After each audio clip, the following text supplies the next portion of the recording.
a forma deles se expressarem, tipo, eu acho que é algo tão formal, falando de documentos, essas coisas, eu achei legal que foi passado de uma forma de linguagem que nós conseguimos nós conseguimos pegar, assim, sabe, assimilar. Eu achei bem legal isso. Que bom, Daniela. Quem mais que participou da jornada quer dar a sua opinião? O que vocês acharam? Como que foi para vocês? Contribuiu? Tiraram proveito dessa semana? Na formação de vocês agregou alguma coisa?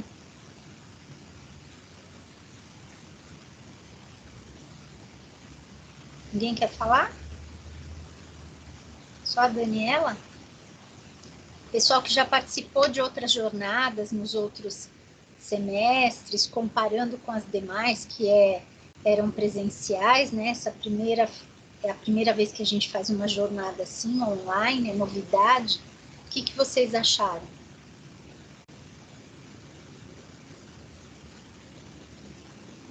Luan, o que você achou, Luan?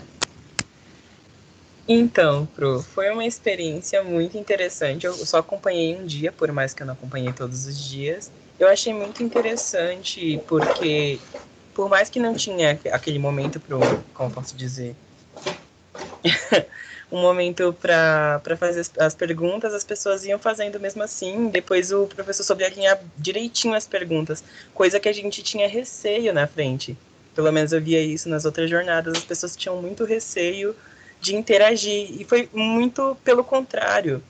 As pessoas interagiram bastante, elas comentaram, elas deram as suas opiniões também, e pelo que eu vi, eu achei interessante mais isso. Não teve um momento da confraternização do cafezinho, né? Mas a gente teve ganhos aí, e eu achei que foi muito positivo também, porque os profissionais que foram convidados eram profissionais de peso, né? Sim. E assim, bem relevante o que trouxeram no atual momento. Mas que bom que vocês participaram e tiraram proveito disso.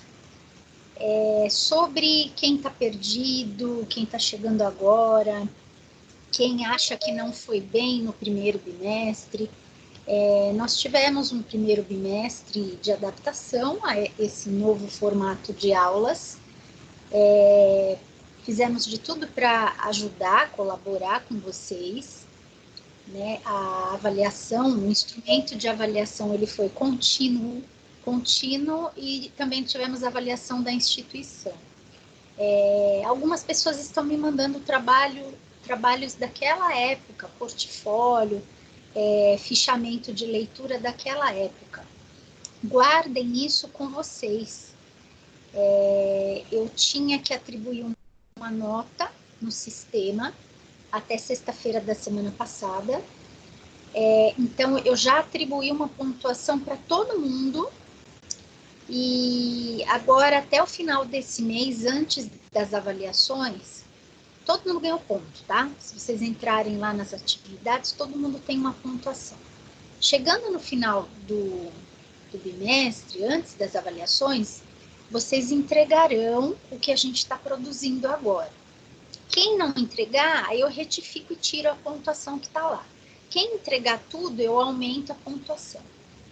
Tá? Então, a gente vai fazer desse jeito, porque eu tinha um prazo para entregar para a instituição uma pontuação e a gente não tinha começado ainda as aulas desse bimestre. Na verdade, as aulas começaram no dia das vistas de prova, né, que eu pedi que vocês fizessem um fichamento da unidade 3 e 4, que vocês fizessem uma leitura, entrassem nos estudos de caso ali, nas situações problema, e fizessem também um relatório de um filme que eu passei para vocês assistirem, em que vocês teriam 2 semanas.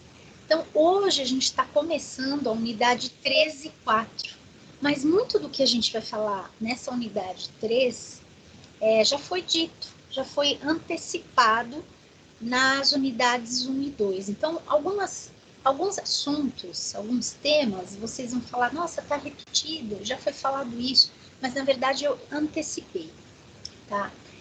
Nós vamos enfatizar bastante nessas 3 semanas de aula que a gente tem antes da avaliação, a questão do planejamento.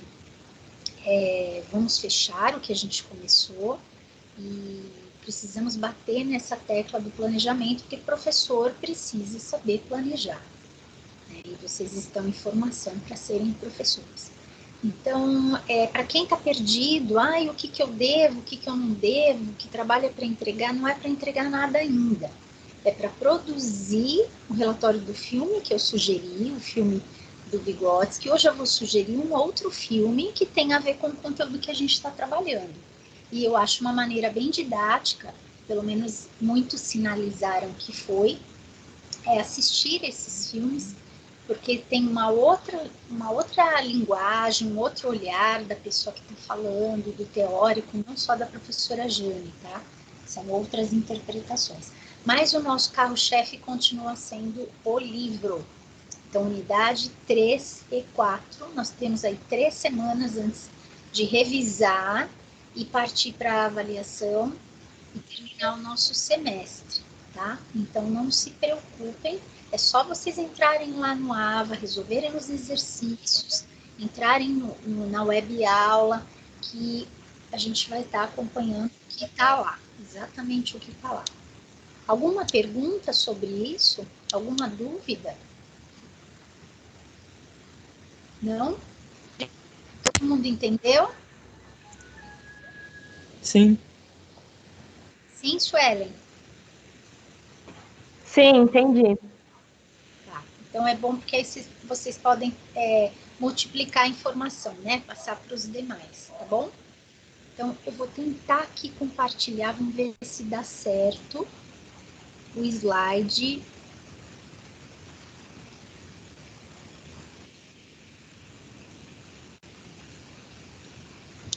Estão me ouvindo? Sim. Sim. Sim.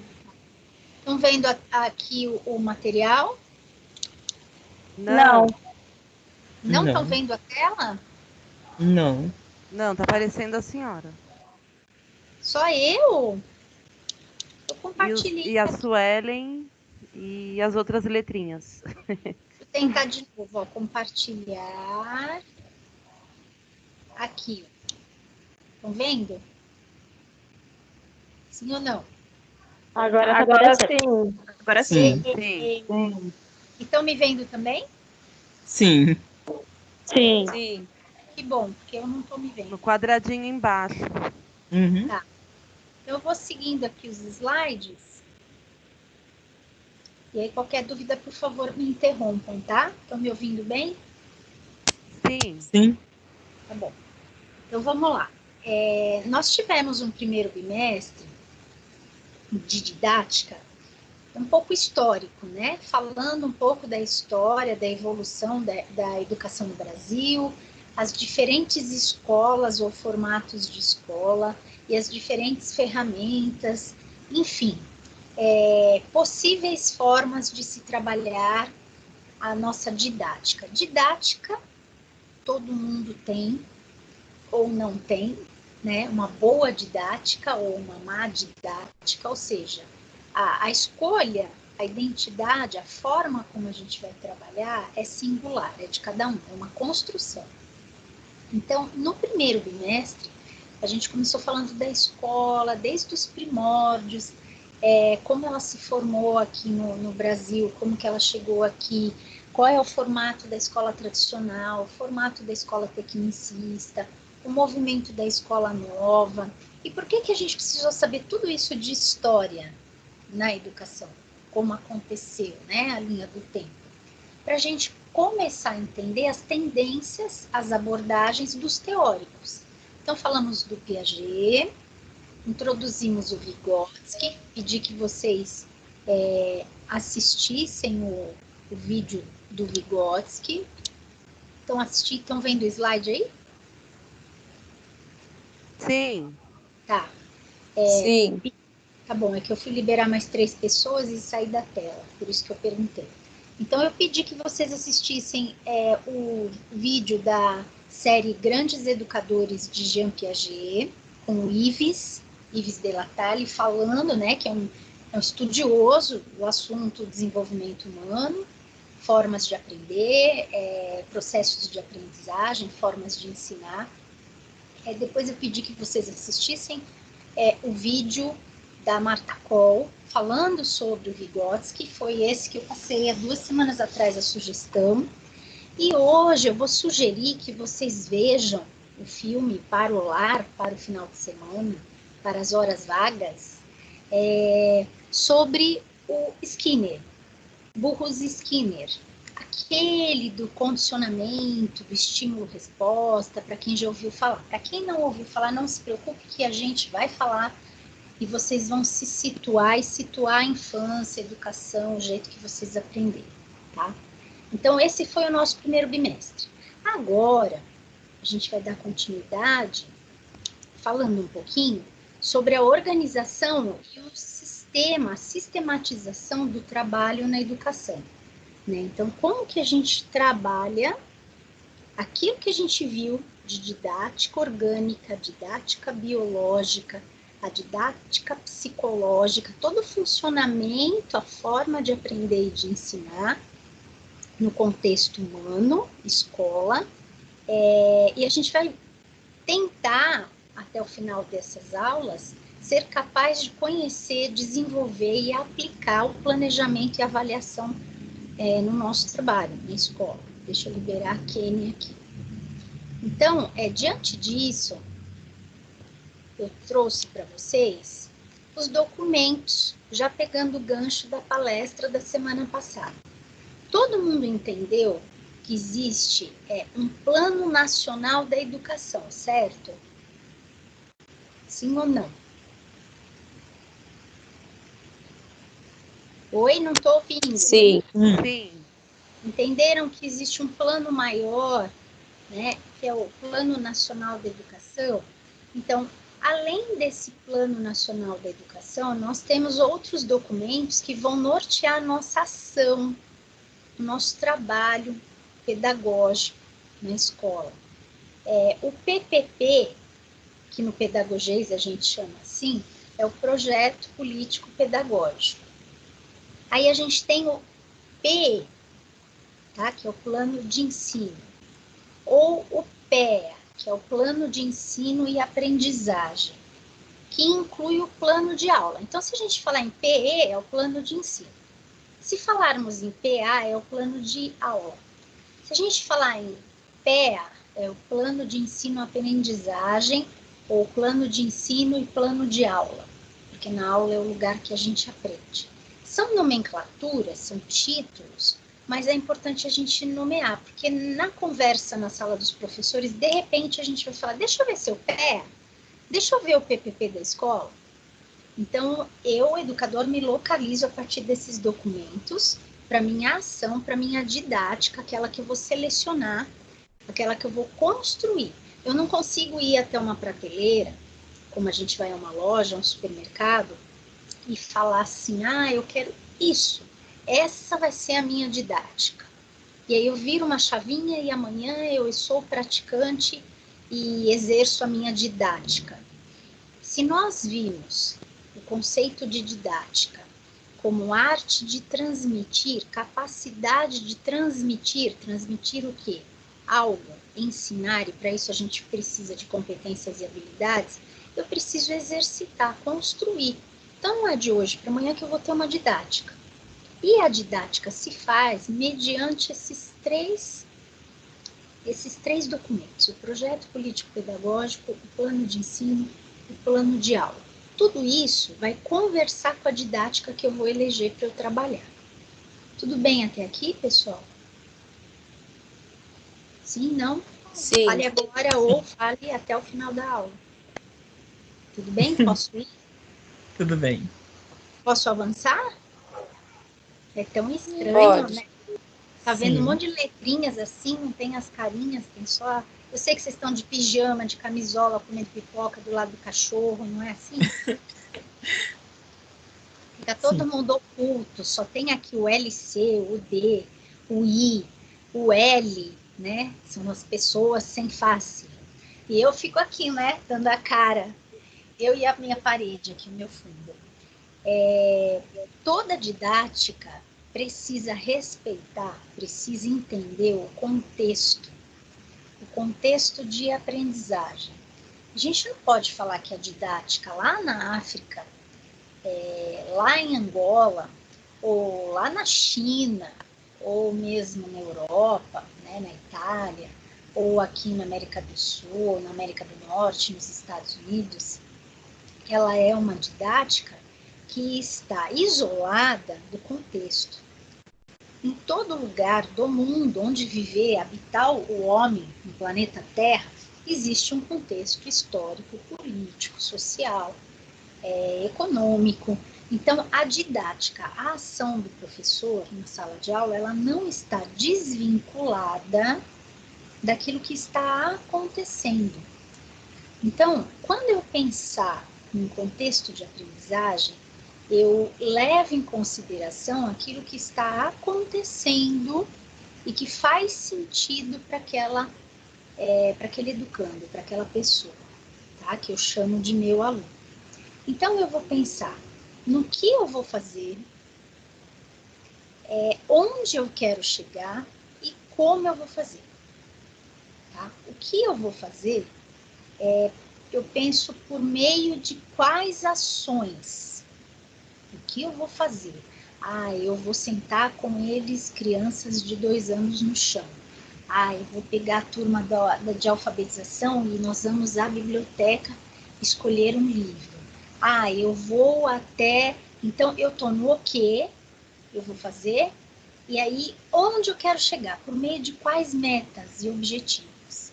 Eu quero que todos sentem no chão para ver se eles aprendem a sentar em roda, porque afinal de contas eles têm 2 anos, eles precisam construir essa capacidade de empatia, de se colocar no lugar do outro, de saber que todo mundo coletivo funciona assim. Eu preciso ir até a biblioteca para levá-los a conhecer e adotar um livro, porque eu tenho uma meta, eu tenho um objetivo, que eles conheçam diferentes autores, diferentes gêneros, né? A literatura, os textos dramáticos. Eu tenho uma meta, eu tenho um objetivo e eu tenho uma ação. Eu não esqueço do contexto de aprendizagem. A didática está nascendo. Tá? Como eu faço isso diz respeito às estratégias que a gente vai utilizar. Na semana passada, a gente usou uma estratégia do recurso tecnológico. Hoje, a gente está usando a estratégia do recurso tecnológico. Depois, ao longo da semana, vocês estudarão de novo com base no recurso tecnológico, que é assistir o filme. Mas não é só ele. Vocês vão dialogar, vocês vão refletir, vocês vão escrever, vão ouvir a aula de novo.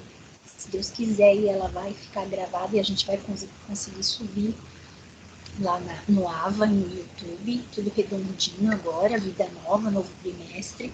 Então, o que? O onde chegar e o como fazer é como se fosse assim, por onde eu começo? Tá? Em que contexto eu estou? Estou em Angola. Estou no Brasil. Estou aqui na China. Então como que é esse contexto mesmo? Quem é meu governante? Qual é a história atual? Como é que está o país? O país está em pandemia. Os alunos estão isolados. A gente não tem o presencial. Como eu chego até eles? Como que eu vou fazer para conversar com eles sobre didática? Para eles poderem ler, ter um acervo de filmes, discutirem, estudarem os casos. Então, quais são as minhas ações? A aula expositiva dialógica, que é o que a gente está tendo como predominante. Nas 2 primeiras aulas, nós tivemos dinâmicas de grupo. Né? Depois chegou o pessoal do primeiro ano, do primeiro semestre, na terceira semana, e depois já chegou a pandemia. Então, de que forma eu traço as ações para eu chegar nessa didática que eu vou eleger, considerando esses contextos? Tudo bem até aqui? é que eu saio de vez em quando, eu não sei se vocês veem que eu estou saindo, para deixar uma coleguinha entrar, porque eu escuto barulho aqui de gente chegando na sala, tá? Tudo bem? Posso seguir? Sim, tudo bem. Obrigada Sim. pelo feedback, porque como a gente não está se olhando, pelo menos eu preciso saber se vocês estão acompanhando. Está muito lento, está chato, está rápido, está legal, eu preciso desses feedbacks, tá bom? Junto comigo, eu preciso sentir vocês comigo. Então, nesses contextos de aprendizagem, do que fazer, como fazer e onde eu pretendo chegar, surgem outras perguntas, tá? Tudo isso a gente está falando para a construção da didática para chegar no planejamento. Porque a ação educativa requer planejamento, não dá para trabalhar sem planejar, tá? Se você acha que você vai chegar na sala de aula e como um ator, você vai improvisar, o ator precisa do texto, precisa do contexto. O médico precisa pelo menos conhecer quem é o paciente e a perna que ele vai operar. Né? Senão ele entra de paraquedas, e infelizmente isso acontece, é um absurdo. Cai de paraquedas, entrou lá no centro cirúrgico, opera a perna errada. Esquece lá um instrumento cirúrgico, um pedaço de gás dentro da pessoa. O que é isso? É a falta de preparo do profissional. Então, como vocês serão professores, deixa eu sair de novo e deixar a notícia entrar. Como vocês serão professores, pessoas esclarecidas, elevadas, preocupadas com a ética, vocês vão se fazer essas perguntas. Que aluno eu quero formar? Nesse contexto de aprendizagem Brasil, em plena pandemia, que não tem previsão de acabar, com alunos doentes, pais de alunos doentes, filhos de alunos doentes, professores adoentados, acometidos da Covid ou não, com outras doenças, e muitos até com estresse, pânico, depressão. Eu tenho dado aula de segunda e terça-feira na pós-graduação, e outro dia uma aluna me falou: professora, não repara de eu estar deitada, viu? Não é falta de respeito com você, que eu estou afastada com atestado, depressão, ansiedade, mas eu não quero perder suas aulas porque me faz bem. Então, mesmo de atestado, eu estou aqui na cama, mas eu estou acompanhando, tá? Não é mal. Então, olha só esse contexto de aprendizagem que eu, professora Jane, estou inserida. Aí eu tenho que perguntar para mim assim: que aluno eu quero formar? No caso da pós, que psicopedagogo eu desejo para essa sociedade? Como ele vai, no caso da disciplina que a gente está tendo, né? A psicopedagogia no universo escolar. Como que ele vai atuar com professores, com coordenação, direção, alunos, pais, nesse momento? Qual é o papel dele? Identificar as questões, as dificuldades de aprendizagem, os transtornos, os problemas de ensinagem, que é um termo desconhecido nosso, mas usado na Argentina. Então, eu faço essas perguntas: que aluno eu quero formar? No caso aqui de vocês, primeiro e quarto, né, semestre, isso? Acertei? Ou é primeiro e terceiro? Eu sempre me confundo. Terceiro é de psicologia, vocês são quarto, né, Luan? Isso, é o quarto. Até no dia da prova eu quase que escrevi errado. Então, no caso de vocês, né, pessoal da didática, deixa eu deixar a Stephanie chegar aqui junto da aula, liberado. Para qual sociedade eu quero formar esse grupo de professores do primeiro e do quarto semestre? Para essa sociedade de um governo liberal, presidido, né? Tem um presidente, tem um ministério, tem os seus ministros, tem uma política, uma governança e tem um fato histórico acontecendo nesse século que a gente está aprendendo a conviver com inúmeros fatores, que é essa pandemia, e é esse agente de transformação, é esse professor que eu pretendo formar, do primeiro e do quarto semestre, estudando didática comigo. Então, eu tenho que fazer essa pergunta para mim, tá? E como eu quero formar? Como queremos formar? Seres, pessoas que estão aí do outro lado e multiplicam, perpetuam as informações. A professora Jane deu esses slides. Olha, é para fazer tal trabalho. É para assistir tal filme. É para entregar. A prova vai ser com tais questões. Ou a gente tem um cenário de pessoas que são politizadas, que são pessoas interessadas em ir além. Agora chegou a Daniela. São pessoas que estão sintonizadas harmonicamente, não impostamente, tá? Em buscar mais sobre a fonte, beber mais dessa água chamada educação. Então, vocês estão tendo um fragmento, um contexto aí, num contexto conturbado, fragmento de conteúdo, mas vocês estão indo atrás. Como? Lendo, escrevendo, discutindo, pensando. Então, esse é o meu ideal enquanto professor. Eu quero acreditar que esse grupo, embora a gente esteja em um período crítico e tendo aulas remoto, a gente consegue alcançar algo além. Acho que a semana passada foi uma grande amostra disso, né? Eu via pelas perguntas, eu via pelos elogios, morri de ciúmes, tá?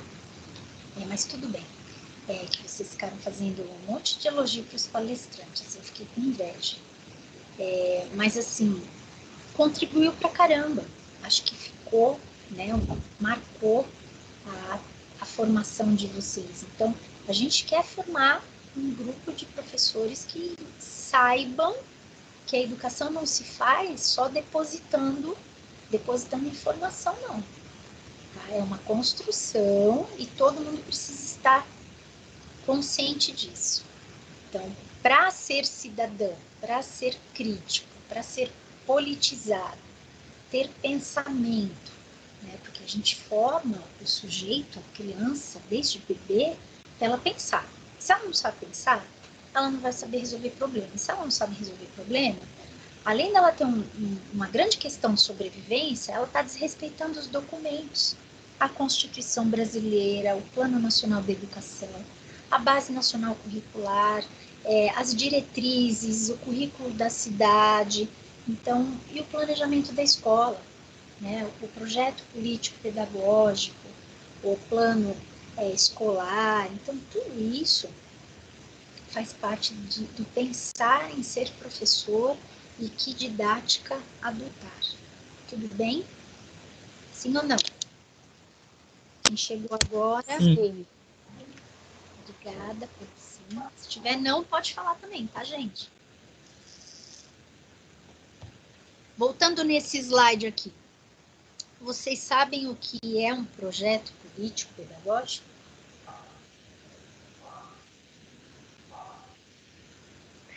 É um Não. projeto. É um projeto que é para todas as escolas. Eu vou tentar responder, não que eu saiba. É um projeto de político para todas as escolas seguirem como se fosse o maior projeto. E dentro desse projeto tem outros planos, tem outros documentos para seguir esse projeto, é isso? Então, o projeto político-pedagógico, ele é construído pela escola, pela comunidade. Tá? Então, eu levo em conta o contexto em que essa comunidade está inserida. Então, é uma escola lá na periferia, né? É uma escola em outro município, em Guarulhos, na Grande São Paulo, na cidade de São Paulo, em Osasco, é de um bairro do município de São Paulo, né? No bairro da Vila Brasilândia, no bairro de Santana. Então, qual é o contexto? O entorno. Quem são as pessoas que frequentam? E aí o projeto político-pedagógico vai detalhar isso, tá? É algo construído na escola, pela escola e pelos participantes, os ativos, e ele vai ser construído e checado ou visitado por todos os integrantes dessa comunidade. O regimento escolar, que não está sendo citado aqui, é um documento que vai reger, vai determinar particularidades da escola. Então, não a questão curricular, de carga horária só, mas o diferencial da escola, no que diz respeito à inclusão, às áreas de conhecimentos, cursos extracurriculares, e esse regimento ele pode ser alterado de 2 em 2 anos. O plano de ensino e o plano de aula tem a ver com a atuação do professor dentro da escola e na sala de aula. Como vai ser a aula dele hoje? Como vai ser o plano dele para ensinar matemática ao longo do ano? Tá bem? Deu para entender? E o projeto político-pedagógico vai contemplar o que nós vamos trabalhar nesse ano. A gente vai trabalhar com sustentabilidade, então já é algo peculiar na escola. Então, no plano de ensino, eu vou trabalhar sustentabilidade, porque no projeto político-pedagógico está lá. Eu vou trabalhar com meditação, porque no projeto político-pedagógico existe uma formação dos professores para trabalhar a meditação com as crianças. Né? Então, eu já coloco no plano de ensino daquele grupo de crianças, de adolescentes. Entenderam? Ô, Pro, Oi. só para eu tentar ver se é o que eu já vivi, assim, o PPP seria mais ou menos o APM, Associação dos Pais e Mestres, ou não?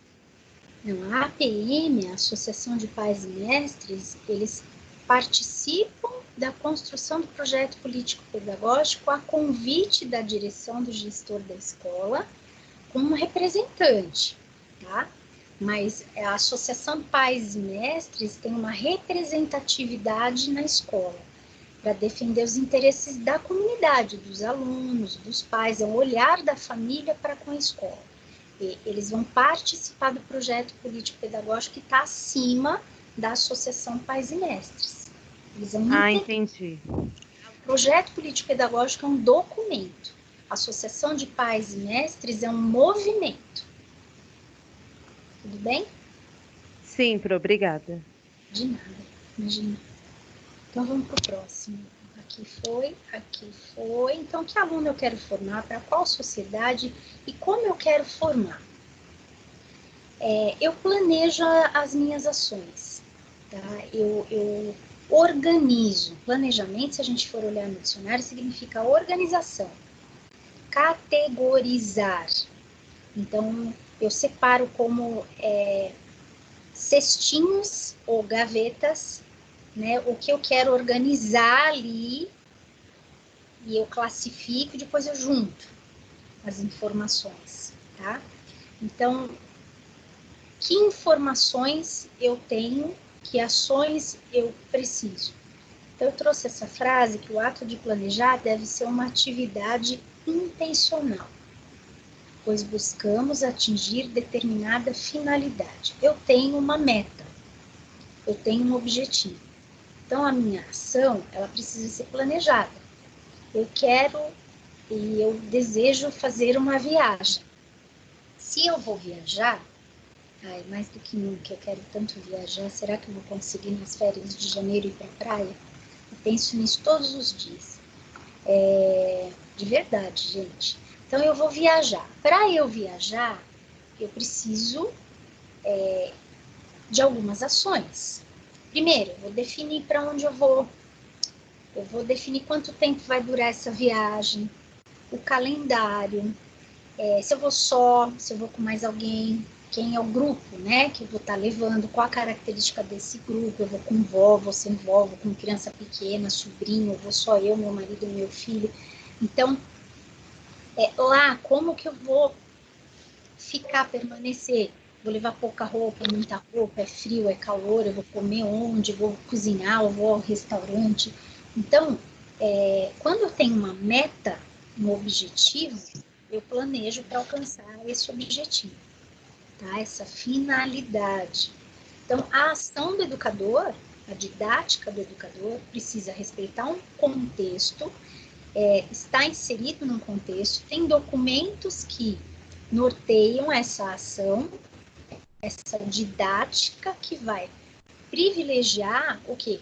O planejamento, planejar das futuras ações. Vou contar um segredo para vocês que muita gente não me contou quando eu fui fazer a pedagogia. Aqui tem assim uma telinha do lado direito escrito assim, uma qualidade da rede. Vocês estão me ouvindo? Estamos. Sim. Foi só um alerta. Ai, que bom. De vez em quando acontece. Quando eu estava lá, em 1900 e bolinha, cursando a pedagogia, ninguém me falou que o professor planeja tudo bonitinho, as suas ações, para alcançar uma determinada meta e que esse planejamento ele pode fracassar. Eu, professor, posso me frustrar porque eu planejei e não aconteceu o que eu planejei. Assim como o exemplo da viagem. Né? Planejei aqueles dias ensolarados na praia, eu chego lá, só chove. Aí eu falei, vou levar só roupa de calor ou pouca roupa, porque eu vou ficar mais de biquíni, mais na praia. Chega lá, faz um frio de lascar, chove, eu não tenho capa de chuva, guarda-chuva, um agasalho. Aí eu penso assim, não vou cozinhar quase, eu vou até o restaurante que tem lá por quilo, chego lá, o restaurante está em obras. Só tem restaurante caro e eu não tenho dinheiro para pagar os restaurantes que tem aberto. Então, esse exemplo da meta, do objetivo e do planejamento para as ações, ele pode ser frustrante na nossa ação. Né? Ele vem trazer para a gente uma situação de frustração, esse exemplo. Então, a gente precisa estar preparado para se frustrar e para ter flexibilidade de resolver as questões que nos surpreendem. Então, eu tinha planejado passar um filme para as crianças. Acabou a luz, está sem energia. E agora, o que eu faço? Eu não planejei outra coisa. Eu tinha planejado o PowerPoint para os alunos da universidade, do primeiro e quarto semestre. E agora, o PowerPoint não está entrando, não está funcionando, apagou tudo. E aí? Eu não sei? Eu não tenho o currículo, o conteúdo, os exemplos, aquilo que vai conduzir a minha aula dialógica, né, expositiva. Eu só sei trabalhar se eu tiver aquela ferramenta. Ou agora, né, que apareceu aqui a telinha azul e eu fiquei em pânico, que já vai cair a internet, não vai funcionar. E aí, qual é o plano B? Então, o professor planeja suas ações futuras, mas ele se frustra, porque nem sempre acontece aquilo que ele planejou, viu, gente? Deixa eu deixar mais uma coleguinha aqui entrar. A Giovana. Pronto, chegou a Giovana, voltando para o slide. Então, o planejamento, aquele que eu posso me frustrar por não conseguir executá-lo, porque tem vários fatores que vão me implicar nessas minhas ações planejadas, ele tem duas dimensões. Ele tem a dimensão macro e ele tem a dimensão micro. Alguém está com o microfone aberto, tá? A dimensão macro é quando a gente se refere aos órgãos governamentais, às instâncias governamentais. É o Estado, é o governo federal, o governo estadual, é a prefeitura, o município, as regionais. Então, o planejamento, ele está amarrado, ele está linkado a esses órgãos. Mais uma coleguinha que chegou, deixa eu liberar aqui a Letícia agora. Pronto, voltando para o slide. A dimensão micro é a dimensão da sala de aula, tá? É pensar em diferentes tipos de planejamentos e como eles se organizam. Então, dimensão macro, os órgãos governamentais, a dimensão micro é o ensino na sala de aula efetivamente. Tá? Então, essas são as dimensões do planejamento. Mas por que o professor tem que saber isso, professora? Dimensão do planejamento. Porque quando você estiver participando de uma reunião coletiva, da construção até de um projeto político-pedagógico, quando uma escola é fundada, ou você estiver discutindo esse projeto, quando for dita a dimensão macro do planejamento, estão falando de norma, que nem agora. O nosso planejamento para o segundo semestre está dependendo o quê? De uma atuação nessa dimensão macro. Os governantes que vão determinar quando a gente vai voltar e pronto, e acabou. Não é a gente que escolhe, a faculdade Anhanguera, a faculdade X, Y, Z e bolinha. Tá? E a micro é assim, dentro disso que é macro, quando todos forem retornar, como que a gente vai encontrar os alunos nas aulas presenciais e como eles vão nos encontrar. Pelo menos, vocês vão encontrar alguns quilos a mais, fisicamente falando, presencialmente falando, estarei um pouco mais arredondada, digamos assim, né? Mas é só um detalhe, só para aí. Então, a importância de saber desses documentos é fundamental. É muito relevante a gente saber para que serve cada documento, porque eles estão decidindo as nossas vidas, assim, né? Lá nos Estados Unidos, eu não sei se vocês viram, as aulas iriam recomeçar após as férias de verão agora, em agosto, quando inicia o período letivo deles. E foi alterado. Então, na instância macro, o planejamento escolar, ele foi determinante para os professores pensar suas ações, porque as aulas continuarão a ser remoto. Então, eu estou dando esses exemplos da atual situação para vocês conseguirem contextualizar o que a gente está teorizando aqui. Tudo bem? Sim. Sim. Alguma pergunta?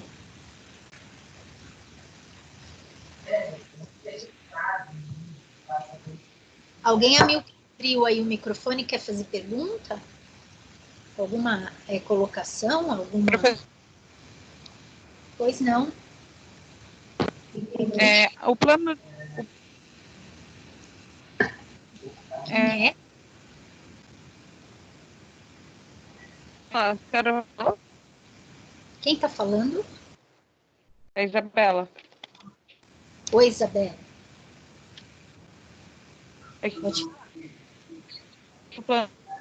E o plano de aula? Então, quando a gente fala em plano de aula, é a instância micro. Quando a gente fala em planejamento, tem vou voltar aqui, duas dimensões.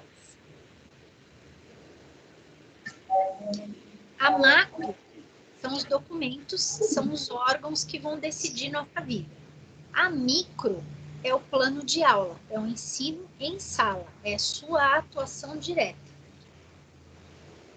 Entendeu? Isabela? Sim. Entendeu, Isabela?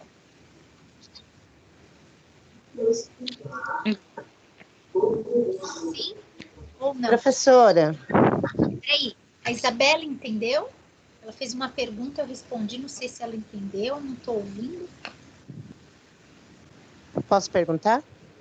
Pode, eu só queria saber se a Isabela entendeu. A internet dela estava ruim. Eu estava falando com ela pelo WhatsApp e eu acho que ela quis dizer que... Desculpa eu interromper a outra aluna que ia perguntar. Imagina. Que era para falar sobre a Isabela. Porque a senhora falou do documento PPP, plano de ensino, e no documento do plano de aula a senhora não chegou a comentar. Era isso que eu acho que ela queria perguntar. Eu acho que é isso. É que eu estou indo mais devagar. Vou falar do plano de aula mais para baixo. Mais pra frente, Tá bom. Eu estou ainda introduzindo. Vou chegar no plano de aula, já. Mas vocês entenderam a dimensão do planejamento, as duas dimensões? Sim. Tá. Quem quer perguntar agora? Quem que falou, professora? Não, fui eu, mas você já acabou respondendo. Tá bom. Obrigada. Imagina, pode interromper a qualquer momento, tá, pessoal? Se estiver muito rápido, é só sinalizar. Então, Plano Nacional de Educação, a gente viu na palestra da semana passada, né? O que é um Plano Nacional de Educação? É o que articula a educação com as demais instâncias do planejamento. Então, liga o macro e o micro. A escola Anguera, que é de ensino superior e tem cursos de licenciatura ali na Avenida Brasleme, junto com, linkada com a prefeitura, com o estado, com o governo federal. Então, é macro e micro. Tá? O que é planejado para ser ensinado ali ou aqui na nossa aula é acompanhado, ou deve ser acompanhado por um órgão maior chamado MEC. E o MEC é representante desse chamado status, né, macro, que é o governo. Então, nossas ações, nosso planejamento não estão desvinculadas desses documentos, muito menos desses governantes, tá? Então, o Plano Nacional de Educação, ele traz para a gente um povo, uma população que está inserida num contexto histórico e será desenvolvido ao longo, médio e curto prazo. É um planejamento a nível nacional, que define e estabelece grandes finalidades, muitas metas, muitos objetivos da educação. Então, todo educador precisa conhecer o Plano Nacional de Educação, assim como todo brasileiro precisa conhecer a Constituição Federal. Tá? Esse Plano Nacional de Educação, ele tem 20 metas, de 2014 a 2024, precisam ser consolidadas essas metas dentro da educação pública ou privada. E ele tem um caráter de buscar um sistema educacional eficiente, de qualidade. O que é educação, sistema educacional de qualidade? É escola para todos e escola para todos boa. Escola pública, que todos tenham acesso. Se a pessoa resolver acessar uma escola privada, é por opção, não por falta de oportunidade ou de acesso na pública. Então, o Plano Nacional de Educação, presta atenção, está falando que todo mundo tem direito a ingressar na escola pública e essa escola pública precisa ser de qualidade para todo mundo. Isso precisa acontecer de 2014 até 2024, está escrito lá. Tá? Então, é uma meta. O projeto político-pedagógico é um nível menos abrangente de documento. Tá? Ele vai expressar, trazer para a gente que concepção de homem, de sociedade, como que entende os homens, né, nessa sociedade brasileira, que conhecimento eles têm erudito, popular, qual que é essa cultura, como que ela é promovida, o que acontece dentro e fora da escola, e outras ações que justifiquem os objetivos do projeto político-pedagógico. Tá? Toda a dinâmica escolar, tem acessibilidade, não tem acessibilidade, tem um programa para trabalhar os aspectos do humano, que é o emocional, social, físico, e não só cognitivo. Então, isso no âmbito nacional, tá? Tudo tem que ser fundamentado no Plano Nacional da Educação, no currículo da cidade e as ligações diretas que nós temos, que são as secretarias do município, né, da prefeitura. Então, o projeto político-pedagógico, em suma, ele representa a identidade da escola, é o RG da escola. O Plano Nacional da Educação, ele estabelece metas em comum para todas as escolas do território nacional, para todo o povo brasileiro, seja o índiozinho, seja o rico, seja o pobre, seja o branco, seja o negro, seja o órfão, seja que tenha família estruturada. Já o projeto político-pedagógico, ele é o documento que representa a identidade da escola. Ela é uma escola que está numa classe determinada, então ela representa o quê? A classe, né? A, B, C, D, E. É isso, tá? plano de ensino, o Pro. de aula, oi? Então, o PPP é diferente de cada escola, não são iguais, né? Não, é um documento diferente, é Cada um tem o identidade. seu, da sua forma, é interno, digamos assim. Quando você Tá. for fazer estágio, você pode pedir para a diretora da escola deixar você ler o projeto político-pedagógico durante o estágio, por exemplo. Então, ele é construído pela escola, pela comunidade. Tá? A Anhanguera de Santana, projeto político-pedagógico, a escola tem esse documento, tá? Tem ali. O Plano Nacional da Educação é para o Brasil todo. Tem as metas para todo. Esse PPP é o que a senhora mencionou que dura de 2 em 2 anos? O regimento escolar, que faz parte do projeto político-pedagógico. Tá? O regimento escolar é que vai especificar as normas, e não só a identidade. O projeto político-pedagógico ele é mais abrangente na escola, e o regimento ele é mais reduzido a normas da escola, que rege a escola. Tá? Então, aqui a gente trabalha acessibilidade, os cadeirantes têm acesso às salas de aula com os pais, então isso fica no regimento. Agora, é uma escola inclusiva? Isso tem no PPP. Deu para entender? Deu para Sim. entender? Sim. Tá. Posso seguir, gente? Tá cansativo? Como é que tá aí para vocês do outro lado? Pra mim tá tranquilo. Alguém falou comigo. Quem mais fala pra mim? Tá bom, tá ruim? Como é que tá? Mudo? Paro de falar? Posso dizer Tá bom, aqui? professora. É bom, é importante ouvir. Mesmo que não seja bom, pode falar, gente. Tudo bem? Vou continuar, tá?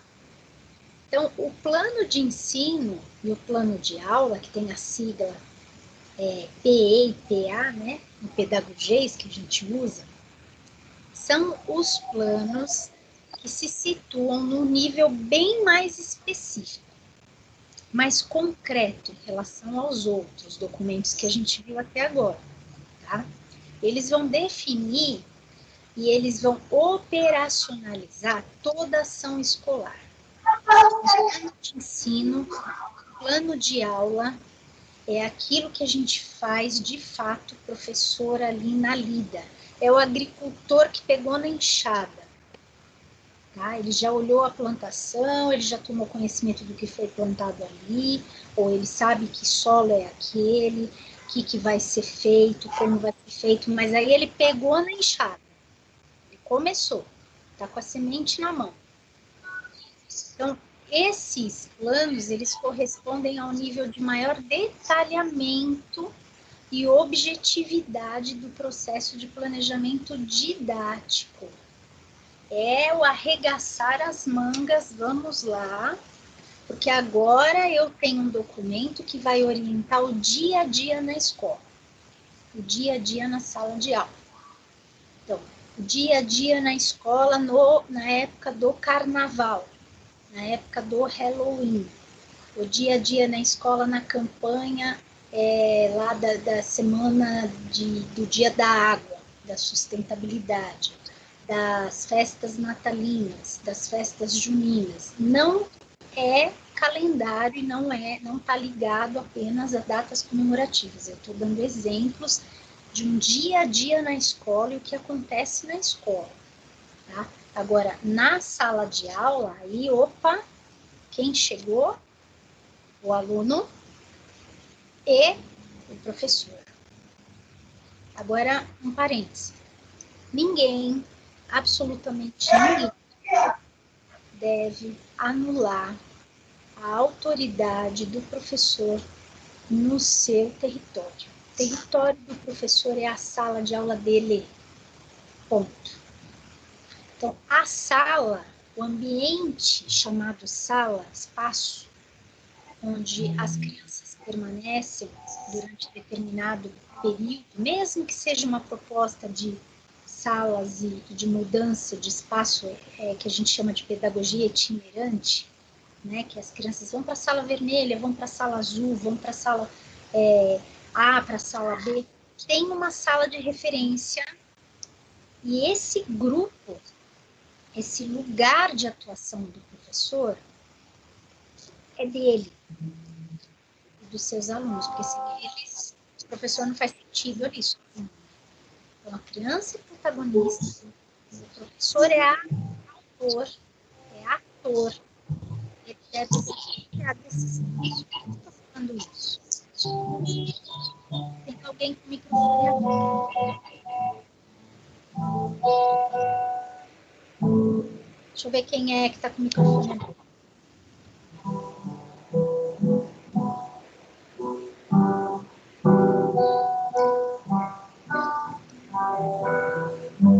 Brenda?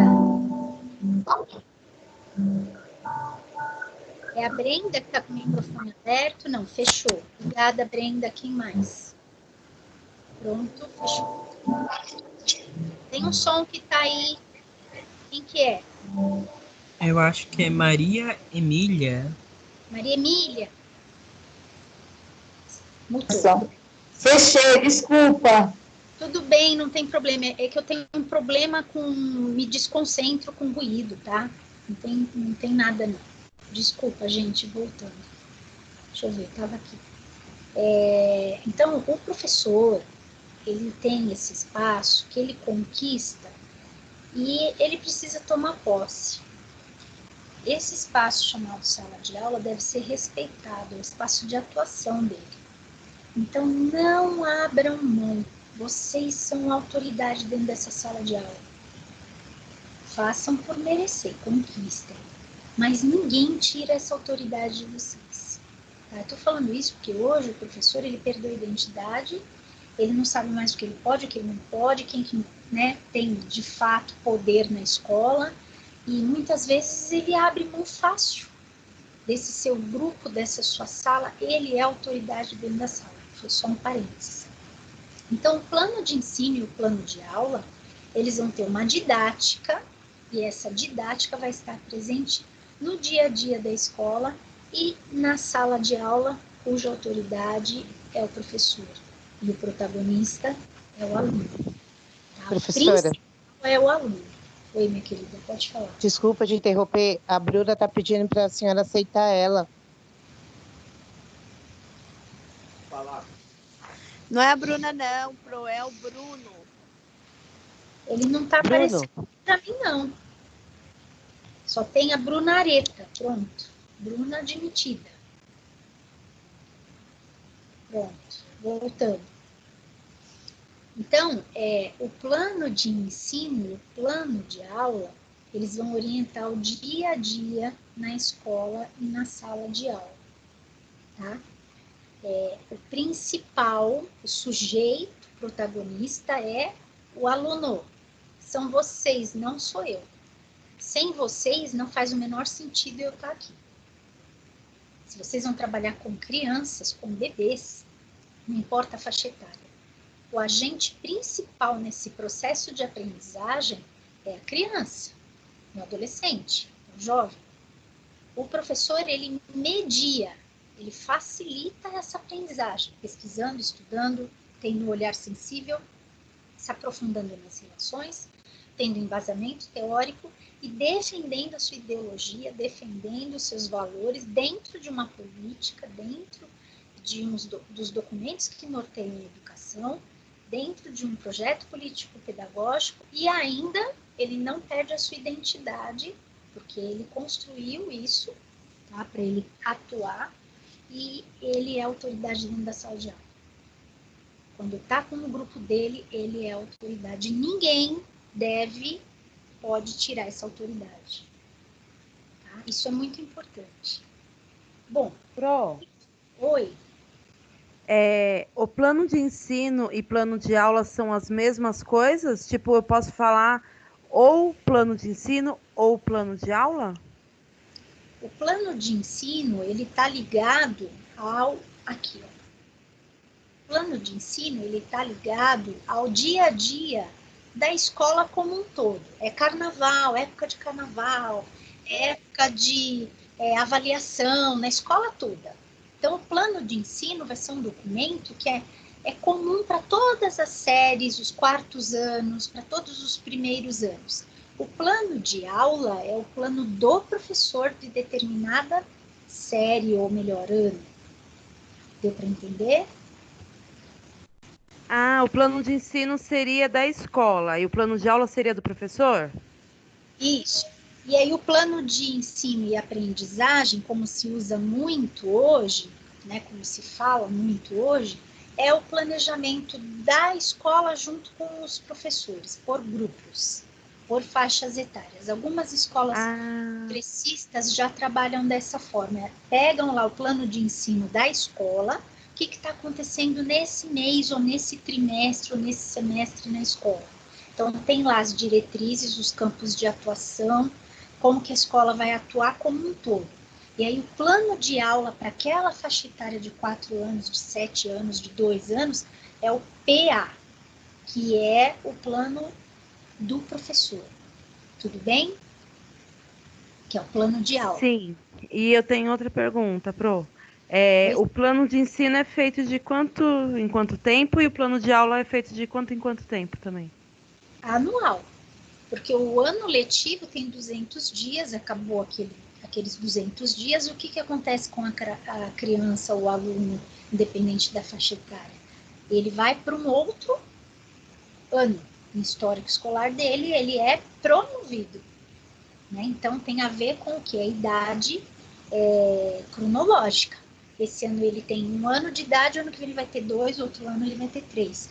Então, anualmente, o plano de ensino ele vai ser reformulado. Ele pode até ser mantido, mas ele é sempre visitado e há adaptações, porque nunca um ano é igual ao outro. Exemplo, nós tivemos Copa do Mundo, não tivemos?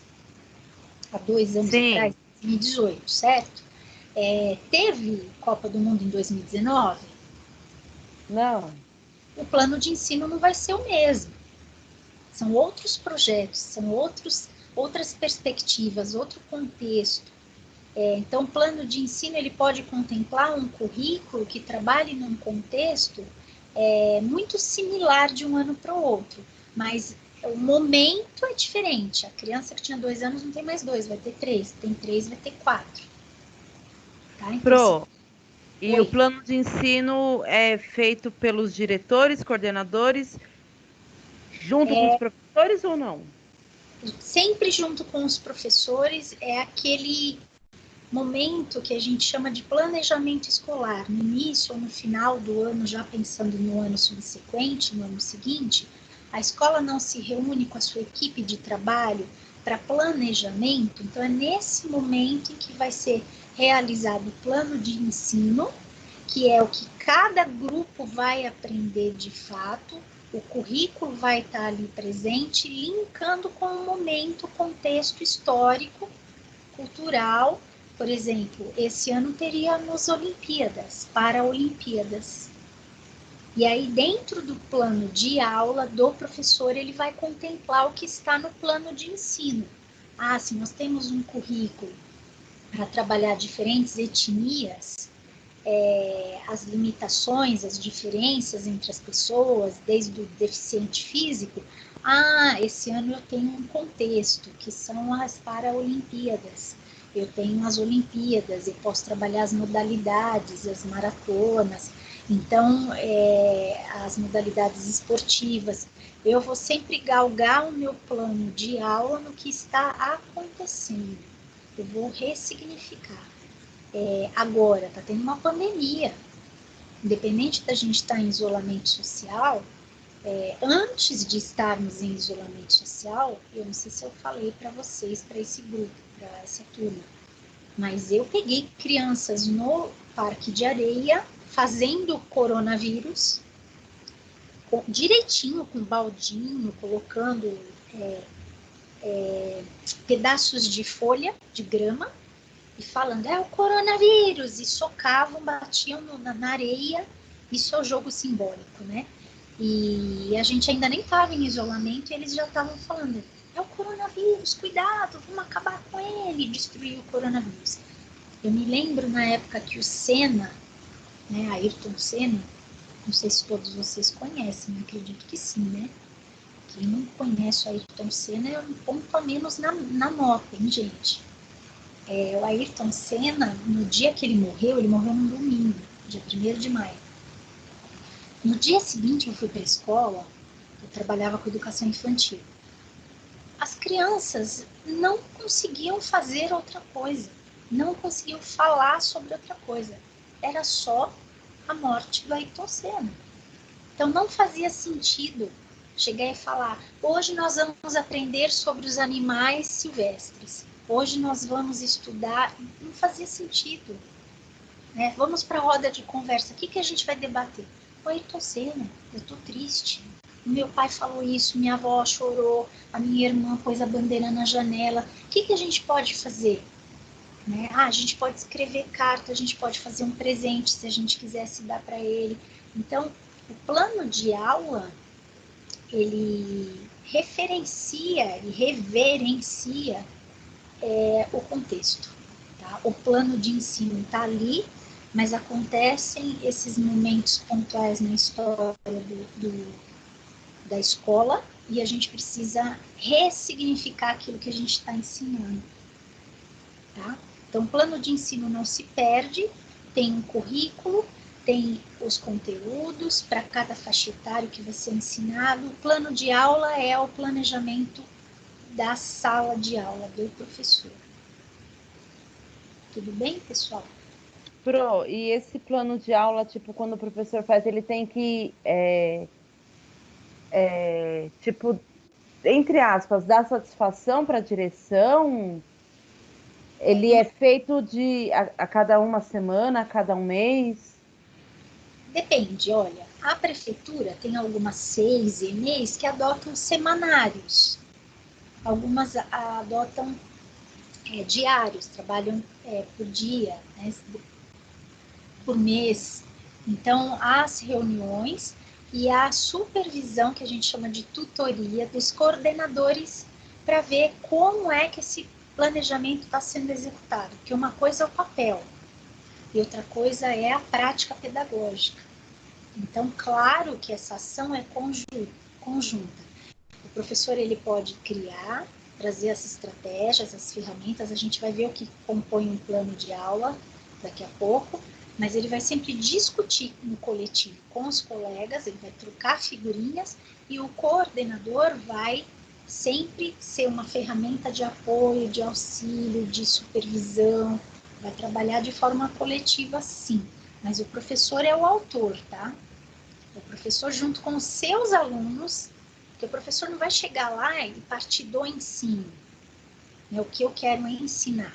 O professor vai chegar lá e vai falar o que vocês precisam saber, aprender. Então, os conhecimentos prévios dos alunos precisam ser levados em conta.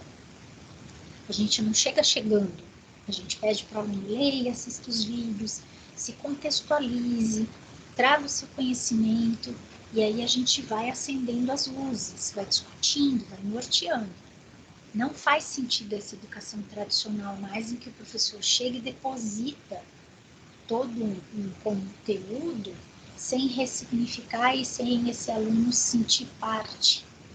Aí entra o protagonismo. Mas, infelizmente, a gente ainda tem muito dessas práticas da escola tradicional em que a gente só deposita. Hoje eu vou ensinar cores para vocês, né? Então, esse é o vermelho, esse é o amarelo, esse é o azul, falando de crianças, cores primárias. Meu Deus do céu, por que é que eu não posso fazer uma pergunta para as crianças? Como que é esse mundo? Como que vocês enxergam? Ah, ele tem formas. Ah, ele tem sons. Ah, ele tem cores. Mas quem ensinou para ele cor? Ele já sabe, o bebê já sabe, o bebê é um ser potente. Então não adianta a gente subestimar a inteligência de um bebê só por causa da pouca idade dele e chegando achando que sabe tudo, é detentor do saber, do poderoso professor. Se não fosse ele, coitadinha dessa criança, não ia saber nada, ia ser um ignorante pro resto da vida. Isso é ilusório, né? Isso não é real. Então, o bebê de hoje, o bebê do século XXI, é um bebê potente. Então, a gente precisa falar, opa, vou trocar sua fralda. Não é enfiando a mão para ver se está suja, não, e pega ele que nem boneca e enfia no trocador, trocou, libera e está no WhatsApp e está falando com a colega. Não, é participa a sua ação, antecede a ação falando, bebê, fulano, ele tem nome, né? Vamos trocar a sua fralda. Agora preciso trocar, tudo bem? Vamos ver? Você me ajuda? Ah, eu não quero, eu quero comer, eu quero brincar. Ou então ele nem fala ainda, ele chora. Você, opa, lembrando que o professor é autoridade. Você não precisa ficar chateado, você volta para brincar, você volta para comer. Você vai dormir, você vai tomar banho, você vai com a mamãe. Mas agora a gente precisa trocar sua fralda para ver se ela está suja. Verificar. Então, essa educação do século XXI que trata o sujeito como um protagonista, né, como um ser que é visto como pensante, ele pensa, ele é um cidadão, né, ele não é simplesmente um coadjuvante que está ali e é uma folha, sabe, que é levada para um lado e para o outro, uma folha de árvore que caiu no mar e o mar, a onda vai levando para lá e para cá. Esse planejamento educacional, ele analisa a realidade. Então, aqui eu estou exemplificando para vocês o tempo todo, falando da pandemia, falando do Ayrton Senna. Ele projeta a finalidade. Para quê? Onde eu quero chegar? São as metas. Ele analisa os resultados. Então, um planejamento educacional, tanto o plano de ensino quanto o plano de aula, ele tem esse checklist aí, ó. Ele estabelece os objetivos.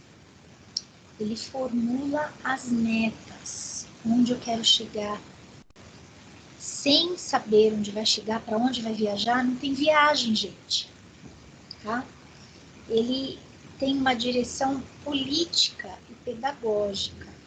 Então, eu li Piaget, eu estudei Piaget, eu sei as fases de desenvolvimento do ser.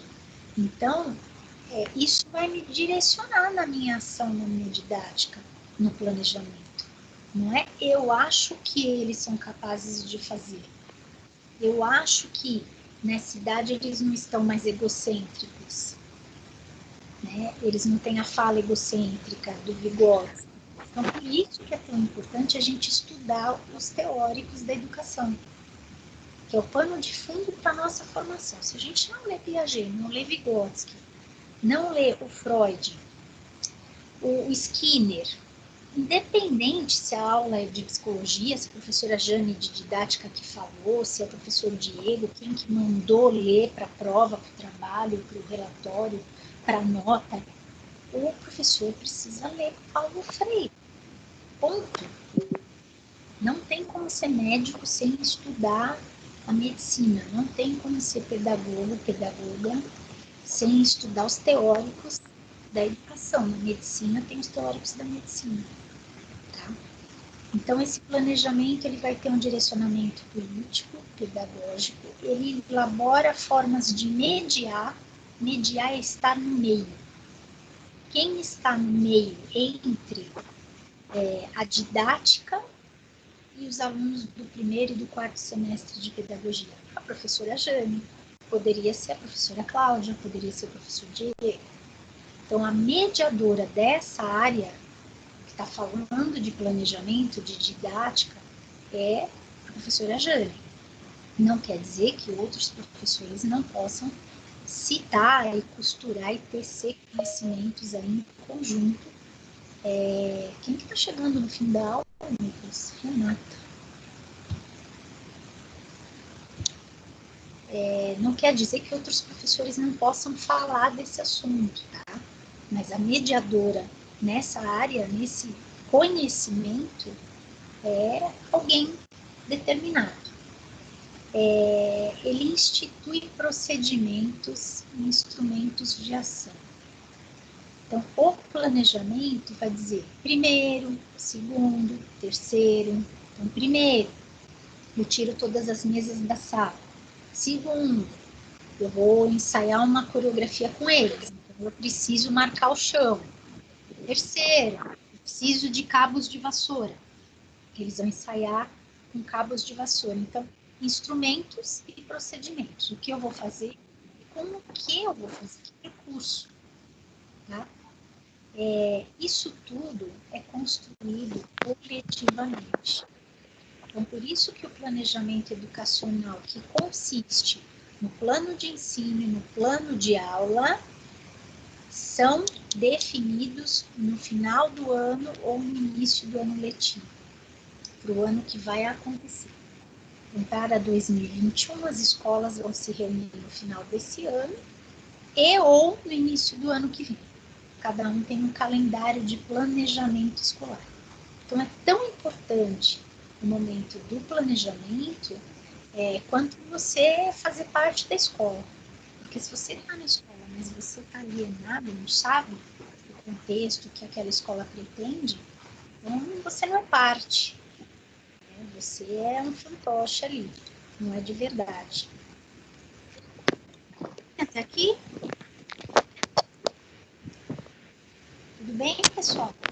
Sim. Sim. Esse sim primeiro foi novo aí, hein? Sim, professora.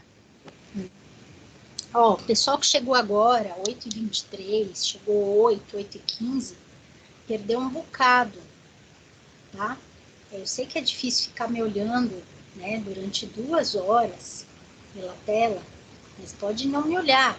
Mas assim, é importante estar presente desde o começo, porque você tem a oportunidade de tirar dúvidas, de ouvir o que a colega, o colega estão falando, as contribuições, a aula está acontecendo agora. Essa história de, depois eu escuto, depois eu pego a gravação, primeiro que eu não sei se essa gravação vai chegar, né, se vai rolar, porque às vezes eu subo, às vezes o YouTube não acontece, enfim, a gravação não rola. Segundo, que a aula é agora, tá, é ao vivo, a cores. Então, o pessoal que está chegando no meio para o final da aula, cada um com seu motivo, claro que não vem ao caso, só estou dando um toque para tentar se organizar, porque a gente só tem 3 aulas. Aí acabou. Fim do semestre. Tá? Então me aproveitem. Me aproveitem mais. Me aproveitem ótimo. Até aqui foi, gente? Sim ou não? Posso ir? Adiante? Sim. Tá. Então, eu pedi que vocês assistissem o vídeo da Marta Koll falando do Vygotsky, porque o Vygotsky, quem chegou, ou será que caiu a conexão de alguém? Acho que caiu da Daniela. O Vygotsky, Levi Vygotsky, foi um sujeito da história da educação que fez a diferença, porque trouxe para a gente um olhar de uma didática participativa, uma didática construtiva. Ele é considerado um dos teóricos pais, né, do construtivismo.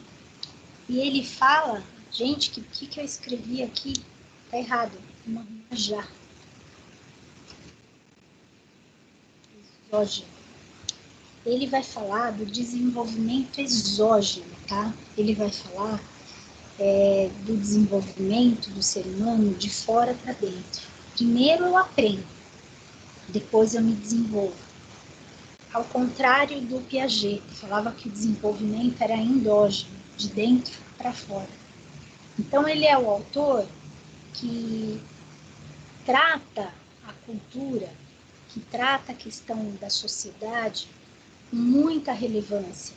Né? Por isso que é chamada a teoria dele de sócio-interacionista. Quando vocês ouvirem falar numa escola, qual é a didática daquela escola?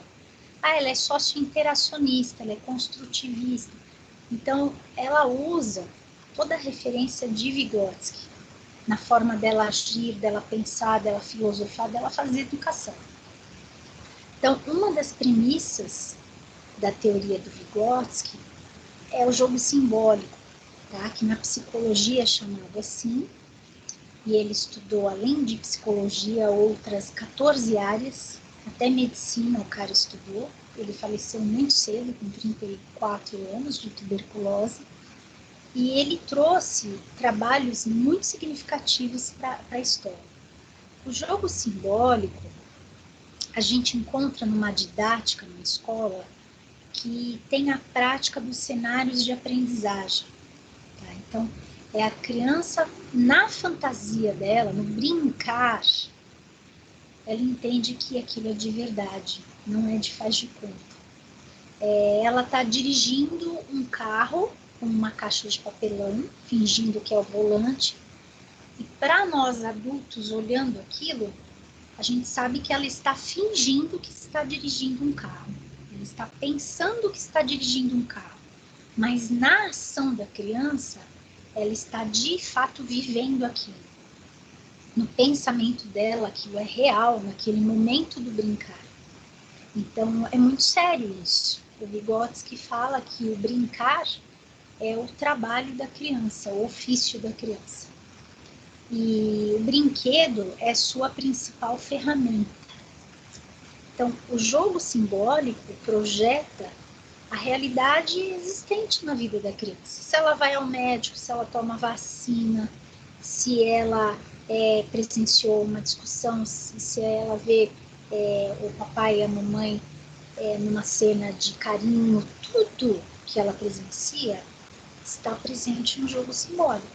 É como se ela replicasse aquilo que está no imaginário dela para o real, que é o brincar, mas tem presente ali uma ação, né, de um adulto, de alguém que faz parte da sua vida. Então, os cenários de aprendizagem nas escolas, que são os antigos, chamados antigamente de cantinhos, né, que hoje tem o nome de cenários de aprendizagem, são os espaços determinados que delimitam materiais estruturados ou não estruturados. O que é isso? Eu tenho ali um tapete com peças de madeira, com peças de cano. Mas não é nada, é um monte de cano. Isso é um material não estruturado. A criança vai construir alguma coisa, vai transformar em alguma coisa. Um carro, uma corneta, uma cama, uma boneca, né? Eu tenho ali um determinado espaço, uma caixa, um tapete, eu tenho uma mesa com tecidos. É outro exemplo de material não estruturado. A criança pode transformar esse tecido naquilo que ela imaginar, e nesse jogo simbólico vai estar presente uma cena do cotidiano, da existência dela. O material estruturado é o material pronto. Então, é a boneca, é o carrinho, é a bola, é o brinquedo que já existe e que ela imagina, que é outra coisa, né? Ela pode transformar um carro em um foguete, ela pode transformar uma boneca em uma espada. Então, ela pode imaginar que aquele objeto chamado de material estruturado, que é um brinquedo pronto, é outra coisa. Mas a gente sempre que for trabalhar uma didática construtiva para a criança pensar, imaginar, criar, ser autora, ser protagonista, a gente vai sempre pensar em colocar materiais não estruturados e materiais estruturados. Elementos da natureza, pedaços de graveto, folhas que eles recolhem no quintal da escola, sementes, coquinho que caiu da árvore. Então, terra, areia, tudo isso é material, elementos da natureza. Tá? É material que também eles vão construir, imaginar e viver essa ação chamada jogo simbólico, nos cenários de aprendizagem. Então, a teoria do Vygotsky traz para a gente a influência da interação que o sujeito tem com o meio e esse meio que vai formar o sujeito. Então, é claro, o Piaget fala que a gente já tem uma predisposição, o desenvolvimento acontece de dentro para fora, por isso é endógeno, é isso que significa de dentro para fora. Então, tem as etapas de desenvolvimento, de 0 a 2, de 2 a 7, de 7 a 12, de 12 em diante.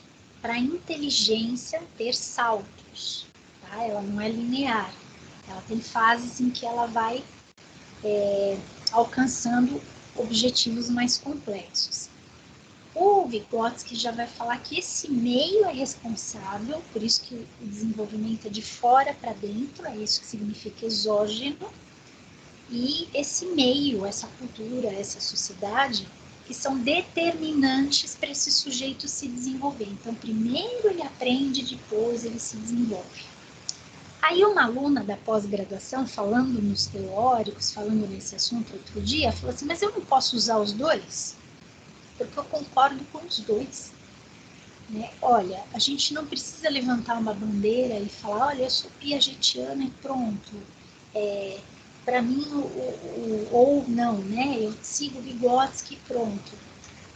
Para mim, eu uso um método ou uma didática chamada de mesclada. Não existe isso em livro nenhum, didática mesclada. Método global. As escolas têm uma invenção, uma criatividade em falar isso. Não existe isso. O que existe são teóricos da educação que são referenciados, cada um tem uma grandeza no seu trabalho e contribuiu no estudo do desenvolvimento humano, da inteligência humana, e existem didáticas, nesse caso progressistas, construtivistas, que vão ser privilegiadas nas escolas a partir do que eles pensavam e do que eles comprovaram em tese. Eles comprovaram, eles não só achavam, eles estudaram, passaram a vida inteira estudando. Piaget 80 e poucos anos e o Vygotsky 30 e poucos anos. Então o Vallon, que fala que o pensamento nasce nas emoções, o Freud, agora o Skinner, que vocês vão assistir o vídeo para a próxima semana, todos eles têm aspectos que são positivos e aspectos que cada um vai entender se é negativo, se contribui, se não contribui. Então a gente não pode levantar uma bandeira e falar aqui é só esse cara, o resto ninguém sabe de nada. Porque o brasileiro e o profissional em formação, ele tem muito essa imaturidade, essa pressa de se definir. Eu sou o quê?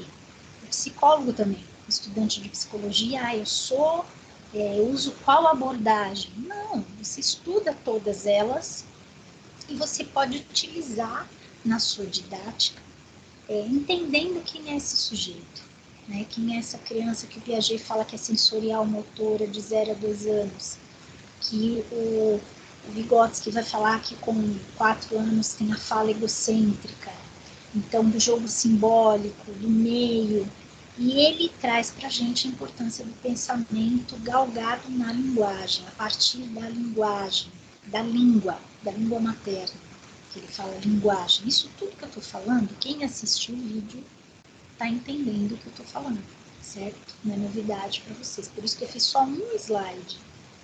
Então, o Vygotsky vai tratar de zona de desenvolvimento, zonas. Quando o Piaget fala de estágios de desenvolvimento, ele usa primeiro período ou fase o sensorial motor. Segundo período é o pré-operatório. Terceiro período é das operações concretas. O quarto período das operações formais. Operar é pensar. Então, o sujeito pensa concretamente, pré-pensa, pensa abstraindo. O Vygotsky, ele chama diferente, ele chama de zona de desenvolvimento. Então, zona de desenvolvimento real é o que eu sei hoje, é o que você sabe hoje. Zona de desenvolvimento, eu escrevi potencial, mas é potencial, deixa eu arrumar aqui, é onde ele pode chegar. Ele quem? O aprendiz, o aluno. E zona de desenvolvimento proximal é o que está no meio. Tá? Então, imagine uma linha, uma reta, eu saio do desenvolvimento real, que é o que eu sei hoje agora, eu vou chegar no potencial, é até onde eu vou alcançar, qual o objetivo que é possível aprender, E eu tenho o desenvolvimento proximal, que é exatamente o ponto onde eu me localizo entre o real e o potencial. Então, existem as pessoas que sabem mais do que eu. Existe o professor, existe o amiguinho, que sabe mais do que eu. Então, ele vai estar atuando comigo nessa zona de desenvolvimento proximal. Pensa nele como um próximo. O que está próximo para eu chegar na potência, para eu aprender. Então, tem um exemplo que eu gosto de usar. Tem uma escola chamada Escola da Ponte, que fica em Portugal, é uma escola referência no mundo todo, é uma escola pública. Eu visitei essa escola em 2005. E aqui em Cotia, o Zé Pacheco, né, o professor José Pacheco, que fundou a escola, desenvolve uma escola com a mesma filosofia. Lá na escola, eles têm galpões com várias mesas com crianças de diferentes idades. Inclusive, a situação da unidade 3, a situação problema, é referente a uma ONG, se você vai trabalhar com crianças de várias faixas etárias, que didática você usa? Como que você trabalha? Então, cabe bem nesse exemplo. E as crianças ali tinham crianças interessadas e aprendendo alfabetização, sendo alfabetizadas, crianças estudando geografia, crianças estudando arte, matemática, tabuada, como isso? Crianças de várias idades.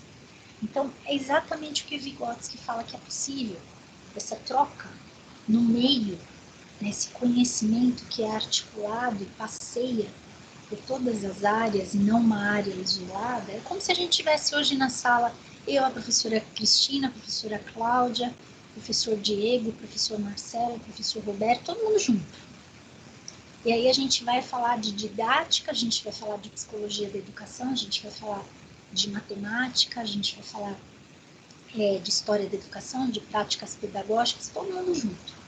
Só que vocês vão se agrupar e um vai estar interagindo com o outro que tem determinado interesse. Então, vai acontecer ali uma zona de desenvolvimento proximal. E aí o professor Diego pode se aproximar dessa dupla, desse grupinho. Eu posso me aproximar de outro grupo.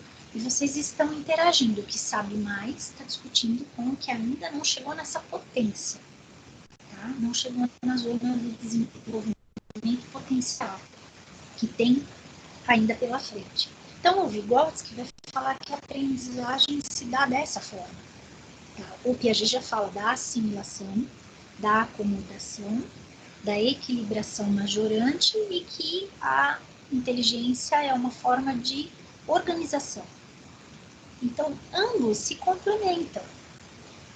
A forma deles detalharem o que eles investigaram, pesquisaram e definiram sobre o desenvolvimento humano e as possíveis formas de se aprender, que aí na prática é que pode ter outra nomenclatura e ser diferente aqui ou ali.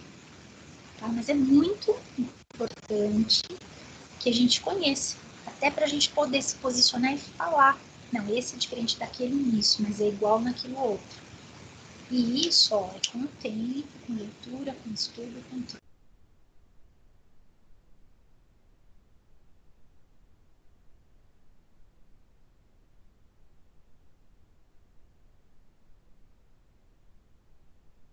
Prática.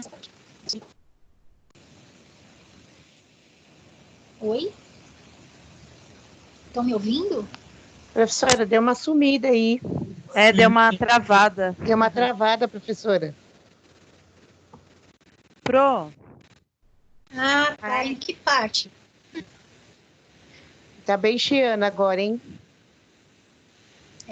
Que parte que vocês pararam? Onde a gente parou? bem no finalzinho. Tá, mas eu já tinha começado a falar do Vygotsky para vocês? Ah, Sim.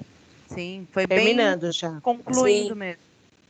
Tá, então deu para ouvir e vocês entenderam zona de desenvolvimento? Sim, Travou? Pro, a Oi. Isabela tinha uma pergunta, mas o áudio dela não tá saindo. Posso fazer em nome dela? Pode. É de graça, aproveita. Se eu souber responder, Ela falou assim, Dani, pergunta para ela se pode ser usadas duas didáticas. Mais de uma didática, na verdade. Que ela está perguntando, mas não está saindo áudio. Foi o que ela perguntou. era exatamente o que eu estava falando, então acho que falhou mesmo. Que uma aluna na pós outro dia fez essa pergunta. Professora, veja, ele foi estudado, Pra mim, pesquisado tá na ótica do Piaget. Tá falhando? Muito.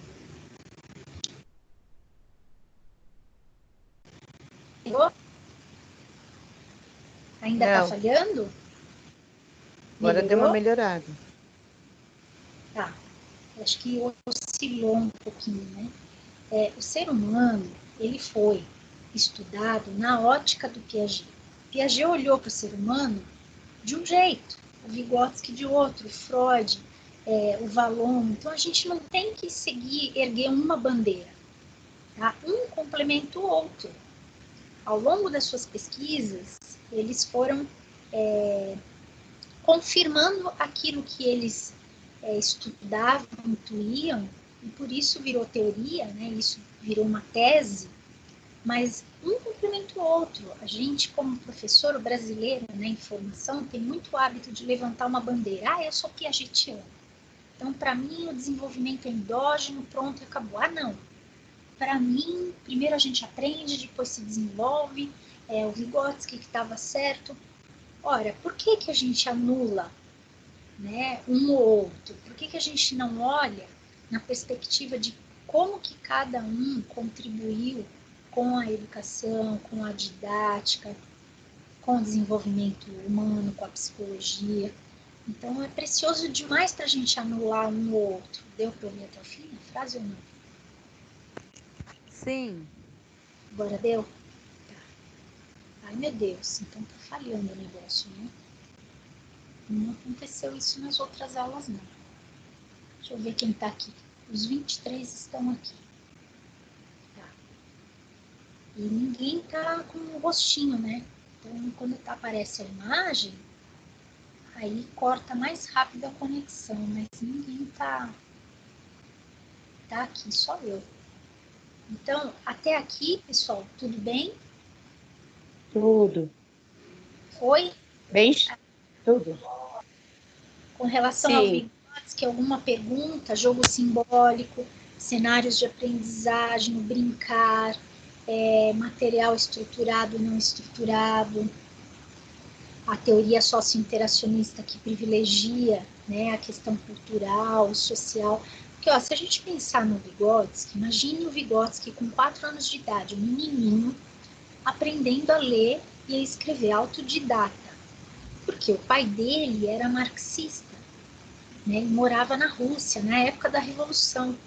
Então, tinha um acervo de livros imenso na casa dele, tinha um monte de livros, e o menino começou a brincar com livros, e por isso ele se alfabetizou muito cedo e começou a ler. Então, ele estudou linguística, porque ele tinha um domínio, uma fluência em diferentes línguas, né, um domínio da palavra. Por isso que ele preconiza, fala tanto da linguagem, por isso que ele fala tanto da importância do pensamento construído a partir da linguagem, então de fora para dentro. Né? Então, é muito importante a gente olhar para a teoria do Vygotsky, apesar de ser de outro século, como algo estreitamente atual, e hoje persiste na nossa sociedade um grupo ainda que diz que essas teorias não são importantes, não são relevantes.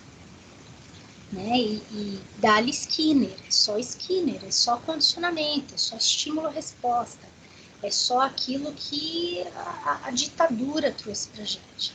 Então, se a gente avançar para esse slide aqui, ó,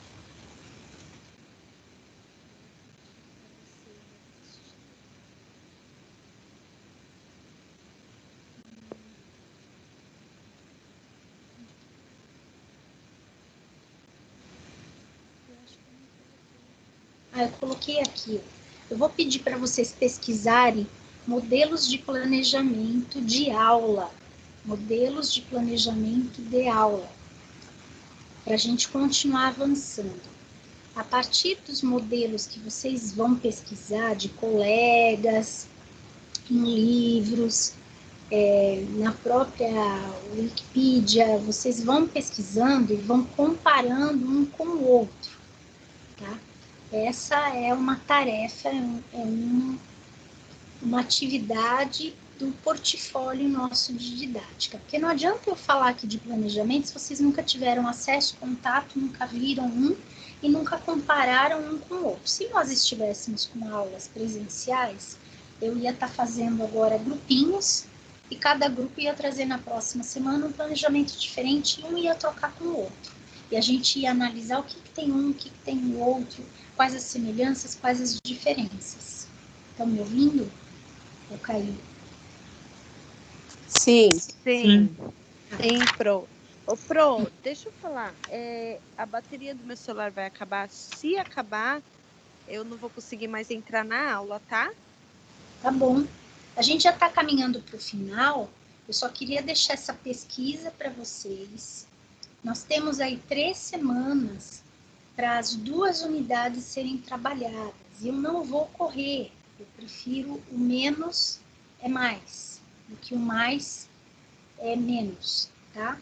Então, a gente vai contar muito com o empenho de vocês em, primeiro, ler as 2 unidades, assistir os vídeos que tem em cada sessão, tentar ir respondendo as 3 questões que tem no final de cada sessão. E agora eu trouxe essa pesquisa para vocês trazerem na próxima semana. Então, pesquisem sobre planejamentos, diferentes planos de aula. E o vídeo que vocês vão assistir, eu vou mandar agora no grupo de WhatsApp para vocês. Eu até tirei foto, mas eu não coloquei aqui no slide. É sobre o Skinner, que traz para a gente a didática do estímulo-resposta. Aqui eu tirei a foto, deixa eu achar aqui. Então, olhem aí no grupo de vocês, do WhatsApp, a Isabel, que é a pessoa que estudou estímulo-resposta Skinner. Claro que ela vai defender a teoria, e eu estou mandando aqui no grupo de didática. Então, coleção grandes educadores, tá? A mesma que vocês acessaram sobre Piaget e Vygotsky. Estão vendo aí? Estou digitando? Cara, cortou aí essa que você falou.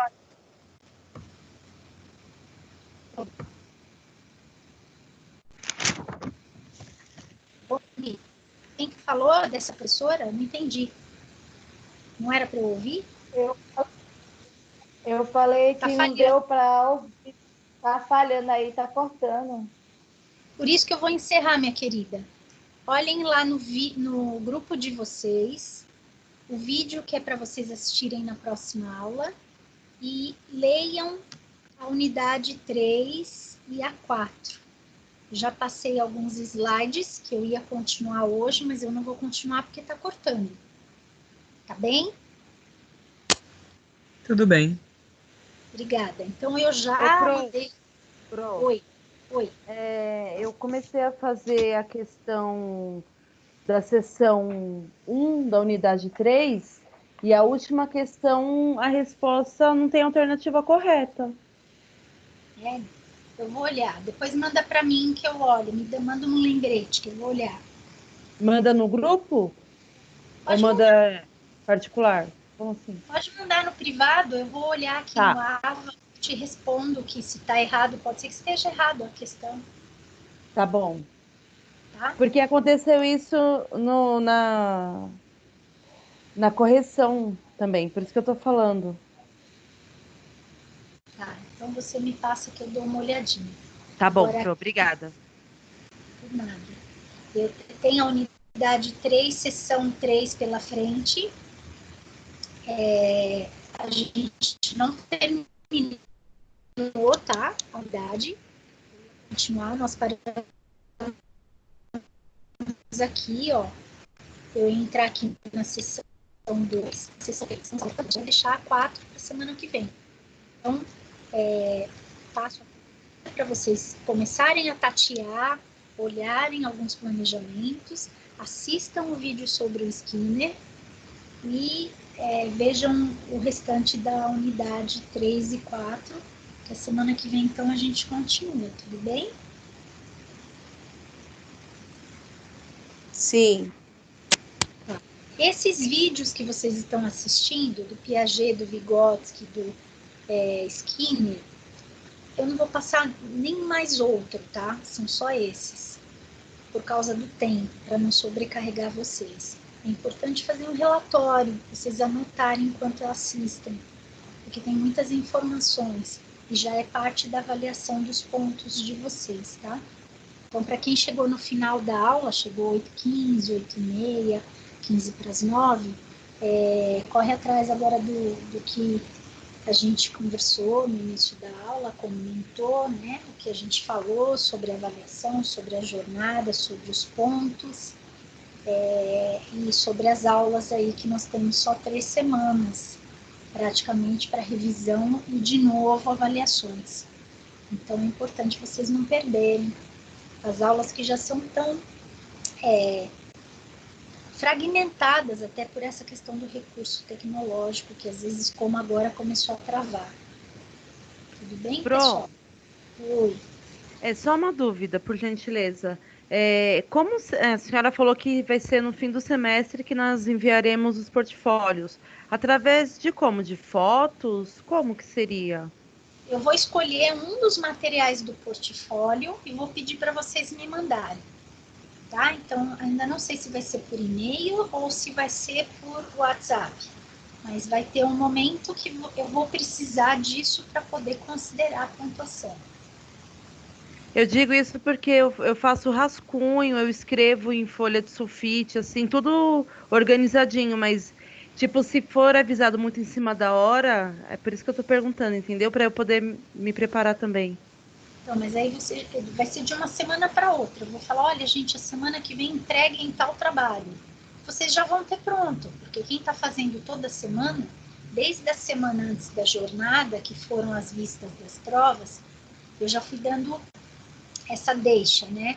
Fui falando, olha, pessoal, comecem a fazer o portfólio, tem um filme, faça o relatório, tem a unidade, façam lá as anotações e respondam as questões, façam a leitura. Então, um desses momentos eu vou escolher, porque infelizmente não dá para a gente ver tudo, não está na sala de aula, porque se tivesse presencial eu ia parar um dia, e enquanto vocês revisavam o conteúdo, a gente ia olhar os portfólios, mas como a gente está à distância, então eu vou selecionar um desses momentos aí e eu aviso de uma semana para outra, tá? Um dos trabalhos tá, que pronto. vocês Obrigada. já tem. Imagina. Tudo bem, então, pessoal? Mais alguma colocação aí, dúvidas, ameaças, vinganças? Fale agora. Tá tudo bem? Dormiram? Tá tudo bem. Não tenho nenhuma dúvida. Que bom, Luan. Alessandra tá aí? Dormiu. Tô aqui. Érica tá aí? Érica? Sim, estou aqui. Aline? Estou aqui, pronto. Brenda? Bruno? Daniela? Eu. A Brenda e o Bruno não estão? A Eliana?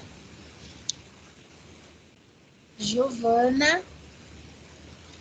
Estou aqui, pronto. Eliana também não tá, nem o Bruno, nem a Brenda. Iris? Eu estou sim, professora. É que tá horrível a internet. Tá chiando muito. Eliana tá aí. Oi, Eliana. Isabela tá aí? A Isabela é que não consegue mandar o áudio. A Thaís está aí? A Kênia? Só para eu ver quem está com a Eu gente. estou aqui, professora. Tá bom, a Thaís. A Kênia tá aí? Tá ligado, hein, Ramon? Tá ligado. A Kênia tá aí? A Letícia? O Luan? A Maria Emília? A Maria Souza? Sim. Eu tô aqui. Maria Souza está aqui. Oi, tudo bem? A Patrícia? A Renata? Tô aqui. A Stephanie? Oi, Pro, tô aqui. E a Suelen, eu tô vendo a Suelen. Oi, Suelen. Não tô te ouvindo.